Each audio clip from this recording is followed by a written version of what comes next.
So I'm back with Melissa. Melissa, last time I talked to you was 5 months ago. How have you been? I haven't seen you in the streets. And why is that? Why is that? Because I finally, the good Lord blessed me with a place. So it's something I can afford almost. And it's just nice to be someplace where people aren't going to steal from me. You know, I don't have to worry about locking up my phone or sleeping with it or, you know, I got 7 pairs of pants now. You're collecting pants, collecting clothes? Yeah, I need to get some shirts, but I mean, they haven't been stealing my clothes. I got a phone. I've had a phone now for 2 months. Hasn't been stolen yet. So, but it's nice to have a place where I have a bed and I can lock my door at night. And it's just, after being out on the streets for 3 years, you know, when my husband died, everything went to shit. So, but I got blessed. I got a place with a mom and a daughter. And then there's little kids come around on the weekend, and I love little kids, you know, so that makes me real happy. Melissa, how old are you now? 72. 72 years old. Going on 29. Yes. Well, that's good. That's a blessing to get off the streets, right? Yeah, yes. You know, but it's sad because my friends are dying. Who passed away recently? Oh my God. I know one that's gonna pass away recently. I mean, real recent. She won't stop getting high. She just keeps smoking crack, and it's killing her. She's retaining water. She looks like a sponge. I mean, and she's so swollen, and she'll go to the hospital, and the first thing she does when she gets out is she goes and buys more dope. You know, it's sad. And then kids smoking those pills. Now they're smoking what do they call it, fentanyl? It's powder, yeah. And that's killing them left and right, you know. I mean, they think they're getting good pills, but they're pills that people are dragging through that fetty powder. Yeah, and it's real good. You smoke one, then you smoke the next one, that's it. Out go the lights, you know. And people, the people that are selling them, they don't give a shit. They just want the money. You know, I think it's pretty sad when you disregard a life for $1. And that's what it is. But I think people should also take accountability and be like, damn, man, this is happening. I'm aware of it. I don't want it to happen to me. Maybe I should stop because I don't want to be next, right? Like I carry Narcan with me all the time, and there's more often than not I run out because I run into somebody that's laid out on the sidewalk, you know, not breathing or anything, and I hit them with the Narcan, then they come back like that. But the people that are selling it should be carrying the Narcan. You know, and they should stay with the person and find out, is he going to be okay or is he going to die? You know, but they don't care. It's just about the dollar. And it's so sad, you know, to disregard a human life for $1. You know who I haven't seen out here in a long time, since last year, was Joseph. Remember Joseph with the one arm? He lost his arm. The one that with the cut off? Yeah, he's in a nursing home. Is he? Yeah. So he's alive? Yeah, he's alive. Hopefully, he's supposed to go with his daughter in Washington. I think it's Washington State. Michigan, yeah. I think that's it. But he's supposed to go with them, and everybody was trying to get him to go. But he wanted the dope. You know, he wanted the dope, but he wouldn't leave. But now he's been in a nursing home, and he's doing a lot better. He's not getting high. So I understand he's getting ready to go with his daughter now. Okay, yeah, so, he's younger than you. I think he's like, what, 66 or something? Yeah. Last year he cracked his head, he passed out, and he had a big old, huge...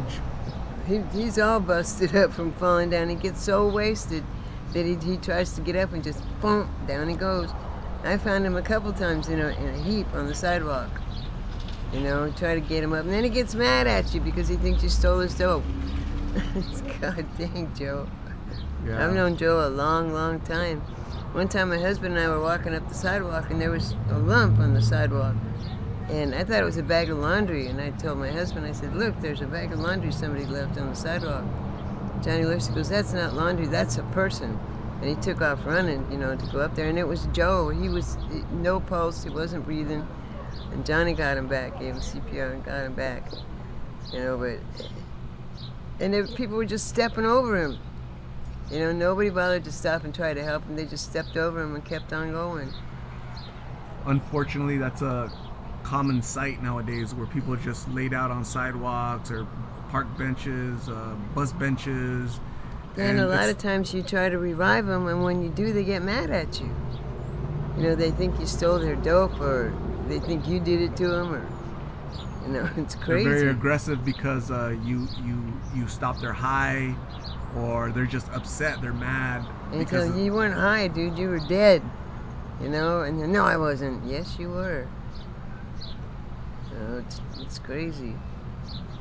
And I want to know where all these mental people are coming from. There's got to be a place around here somewhere that's releasing these people that they need to be on meds, and they're not people from the neighborhood. They're just popping up around here. People running around here naked at night, you know, or singing to themselves, or there's got to be an institution someplace close by that's pushing these people out the door, because there's just too many of them running around now. we used to have insane asylums, right? Back in the 60s, Yeah. 50s, right?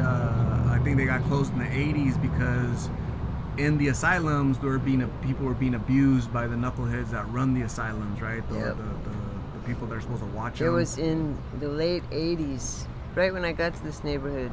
The place on 24th and Van Buren, I think, there was a mental institution of some kind, or maybe it was part of a hospital, but they released like 30 people, you know, just kicked them out. People that had lived in there for years, like 10, 15 years, and now all of a sudden they kick them out with no medication. They have no idea where they are, what they're doing, and these people are out here running around, bumping into walls, trying to figure out what to do. You know, there was this one woman, big albino lady. She was big. She was like 6 foot, 6'2".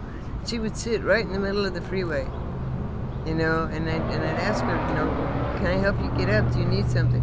I need a bag of chips. I need a bag of chips. That's all she would say. And she wouldn't get out of the freeway until you got her a bag of chips. You know, but she shouldn't have been out there. She should have been housed somewhere. But they kicked a bunch of people out.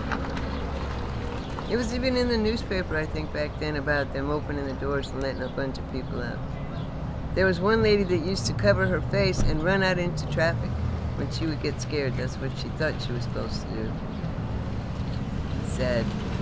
How often do you see people smoking, or they're high, they're out of it, and they stumble into traffic, they get hit, run over? How often does that happen? I know a couple of people that got killed stumbling out into traffic. You know, at least once or twice a day you see somebody just walk off the curb and go right into the street. You know, people are beeping at them and going around them. And sometimes they run into them on purpose, you know, because they get tired of going around them. But yeah, it happens pretty frequently. You know, especially at night when it's dark and people can't see them, and they just wander out there like it's the thing to do. They're walking down the middle of the street, you know, stopping traffic, trying to get money from people that are driving down the street. So, Melissa, what's next for you? You got your own place. You're off the streets. What's next Well, for I'm you? not exactly got my own place. I have a room, but I want to try to get a place. Westward Ho is renting to elderly and handicapped, so I got them on 2 counts. So let's see if I can get an apartment through them, and then it would be my own apartment. You know, that would be nice. But then my grandson could come. So How old is your grandson? he's 12. He's going to be a teenager soon. He's big. He's huge. His daddy was like 6'10", and his mom's 5'10", so he's a big boy. Wow. You know, he's 5'8", he's 12 years old. Holy jeez. Yeah, he's a big Football kid. player, huh? Yeah. Well, his mom won't let him play football. So she's too afraid of him getting his head busted. Right. That's what happened to his dad. His dad was tobogganing and ran into a pine tree and got a bad concussion. And he walked out of the hospital Oh man. and dropped dead in front of the QT the following morning. He went back and continued tobogganing, wanted to party with his friends, and didn't work like he planned. Yeah. So his son was only 7 when that happened, you know, and then he lost his tata 5 days later. Johnny died. So Wow. it's sad. Very sad, huh? This part of town right here has so much drama and trauma.